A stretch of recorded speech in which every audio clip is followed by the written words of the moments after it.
begin? Because there is no sort of classical reference in it whatsoever, and you're left basically to your own sort of devices of what you want to make of it. I just found that the only way I could play it was to sort of find the voice. Most importantly of all, and pay attention, please. And you have to sort of find a rhythm to it, you know what I mean? Like music. The third floor corridor on the right-hand side is out of bounds. It's developed into a community now. It's almost like an actor's repertory company. And it's really much easier now. We all get to know each other and relax with each other. We trust each other. So it's been smashing like that.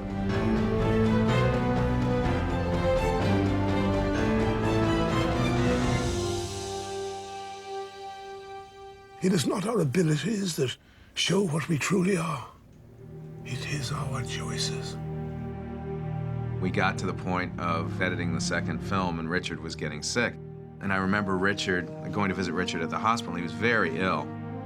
At that point, the doctors were saying he was going to get better, he was going to be fine, but you just had a sense that he was not going to get better, that he was really frail at this point. And he said, the last thing he said to me is, "You better not think of replacing me."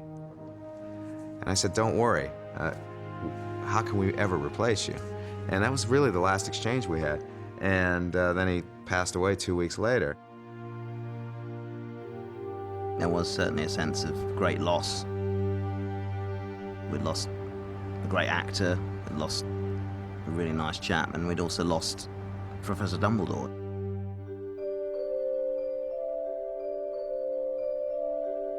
He was always very, very kind to me. He was great, you know, in our scenes and helped me. When he died, it was very, very sad, and also I think it was more or less the first encounter with death. Dan was much closer to Richard than I was, but I still spent 2 years with him. I was really shocked. Richard always seemed so alive. I know it sounds like a weird thing to say, but with so much personality, and he was always laughing and joking, and it didn't make any sense to me.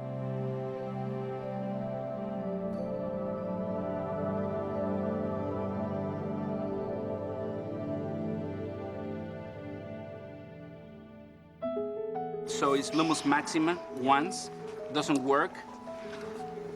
You get frustrated, so you throw the second Lumos Maxima, and the second one is going to be the huge one.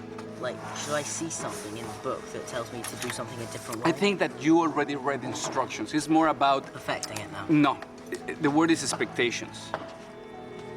When you have expectations, things doesn't work. Okay. You know, when you act... Okay. You know what I mean? Yeah.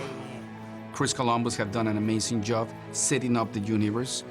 The directors that followed Chris, all of us were very lucky that Chris made such great decisions.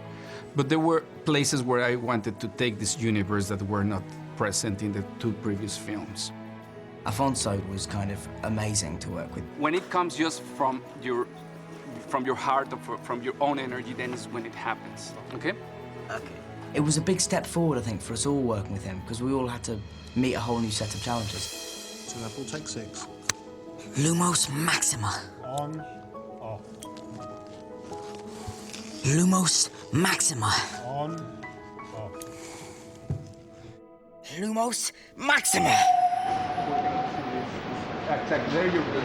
The first thing that I did with the 3 kids was to talk about what was important in Azkaban that was relevant for them as real people. Let's do something, just to get our timing right. I said, okay, I want you to write an essay in first person, you as Harry, you as Hermione, and you as Ron. And I want you to tell in this essay the story of your life from the standpoint of Harry, but investing that Harry with your own personal experiences and your own personal emotions. He was really interested in what we all thought of our characters, and it was his way of getting to know us. I loved writing down all my thoughts on her and scanning through the books to find quotes to back up what I was saying, and I loved that he had asked me to approach the role in an intellectual and personal way. It was one of those moments where we felt, oh, right, okay, we've got to start we've got to start making decisions for ourselves now as well, because Alfonso isn't just going to, you know, spoon-feed us the emotions. He wants us to find them for ourselves. And it was right, because at first we needed to be told what we should be feeling in these moments. And when Alfonso came along, we were all a little bit older, and we all had to start making these decisions for ourselves. Emma, being Hermione, wrote something like 30 pages long. Emma just came in with reams and reams of paper. That had this brilliant purity. I came in with one side of A4. Daniel wrote something with raw emotions. Rupert, being Ron, didn't deliver the essay. It would have been quite helpful had I done it. I actually forgot to do mine. I think it was around some exams as well, and it was quite a lot. And actually, when I questioned why you didn't deliver it, says Ron would never deliver the essay. So I said, okay, you understand your character, it's perfect. We just did what our characters would do. It's just works, isn't it? Now, what do you want to do with these ferrets? Show me. Just go like... What would you do? Show me. Maybe So you what separate are you one. saying? So I take one off here, take that on my foot, pick up the other one. Or- and start. Once that they start getting some confidence, they will question absolutely everything that I would do and why I would do this like this or things like that. Don't you think it should be a bit skirmish? Skirmish means? Well, I'm carrying dead ferrets on my shoulders. Remember something, I was new. They've been Harry Potter and Hermione and Ron for a long time. So they were very good with their arguments about what Harry or Hermione would do or not. Alfonso wanted us to put a lot of ourselves and our thoughts into the characters. Hello. Okay, let's find out what feels organic with you. Hi. And what feels organic with the character. Early on, we said, okay, how would you wear your uniform? First, they were all tight. I says, yes, but if your parents were not around. He said that you should customize it how you would if you were really at school, so it feels more natural. They start doing weird things with ties or taking the shirts out. Some of the kids stocking everything and trying to be very neat. We all started wearing Slytherin rings, Slytherin tie pieces. And the hairstyle was pretty much dictated by the kids.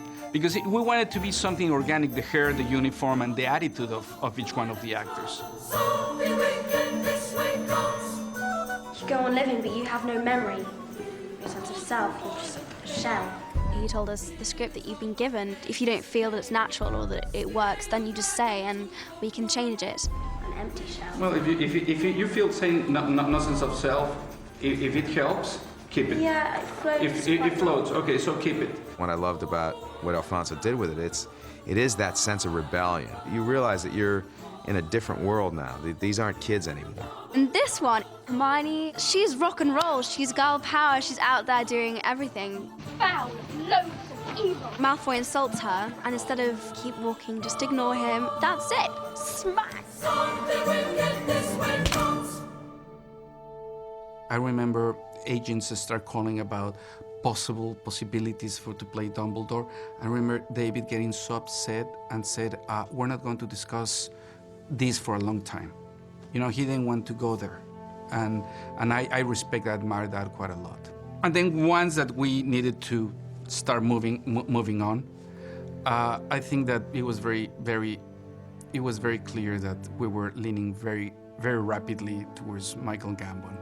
Welcome, welcome to another year at Hogwarts. There's a grace and there's a dignity and there's a weight there. And Michael's very mischievous in his own sort of special way. In any press conference that he was asked, how do you feel stepping into Richard Harris' shoes, he would pretend that he didn't know that he was replacing somebody. He would go, oh, am I? What Michael Gambon has brought to the film is something very special, because I think he's acknowledged Richard in giving Dumbledore a little bit of an Irish accent.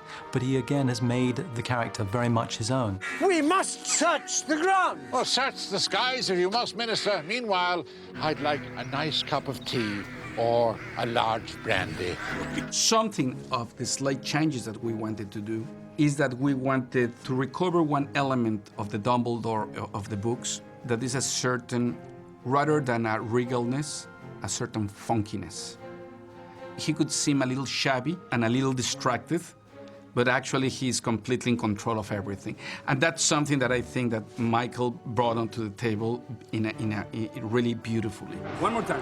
The lines came out, but they're all jumbled. Dumbledore is who Dumbledore is by the very nature of what Joe Rowling wrote. Wise, eccentric, with a twinkle in his eye. He doesn't replace Richard. He is doing Michael Gambon's Dumbledore. Dear lady, who did this to you? It's him, Headmaster.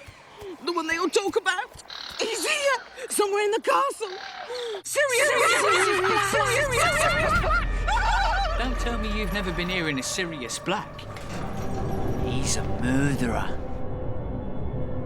Throughout the whole first part of the film, the big villain, the big danger is Sirius Black. And there's a twist in which you realize that actually Sirius Black is